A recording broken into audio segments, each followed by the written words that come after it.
Teach Tamil. The tree that lived for others. சுயநலமற்ற மரம். ஒரு காலத்துல 2 மரங்கள் ஒரு காட்டுல இருந்துச்சு. அதுல ஒரு மரம் ரொம்ப நல்ல மரமா இருந்தது. ரொம்ப நல்ல குணமாவும் இருந்துச்சு. அது நல்ல தாராளமான தன்னுடைய பழங்கள் எல்லாத்தையுமே மற்ற பறவைங்களுக்கும் உயிரினங்களுக்கும் கொடுத்து வந்துச்சு.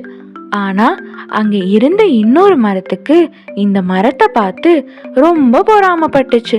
ஏன்னா அந்த நல்ல மரம் மாதிரி இது யாருக்கும் எதுவுமே தராது. காலமும் கொஞ்சம் கொஞ்சமா கடந்துச்சு.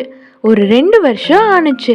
அப்போ அந்த பொறாம கொண்ட மரத்தோட இலை எல்லாமே உதிர்ந்து போயிருச்சு.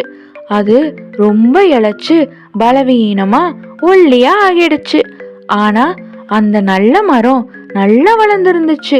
எல்லா கனிகளையும் பழங்களையும் மற்ற எல்லா உயிரினங்களுக்கும் கொடுத்து மகிழ்ந்து ரொம்ப செழிப்பா இருந்துச்சு.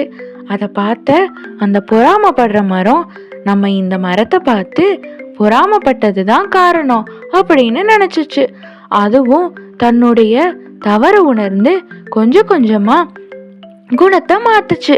அதனால சில நாள் கழிச்சு நல்ல செழிப்பா திரும்பவும் வளர ஆரம்பிச்சது. எல்லா உயிரினங்களும் பறவைகளும் அந்த மரத்தால ஈர்க்கப்பட்டு திரும்ப தன்னோட செழுமைய நிலைநாட்டிக்கிருச்சு. அப்புறம் அந்த 2 மரங்களுமே ரொம்ப நண்பர்களா இருந்தாங்க. Moral of the story: selfishness dries up, kindness helps us bloom. சுயநலமற்ற மனம் மலர்ச்சியை தரும்.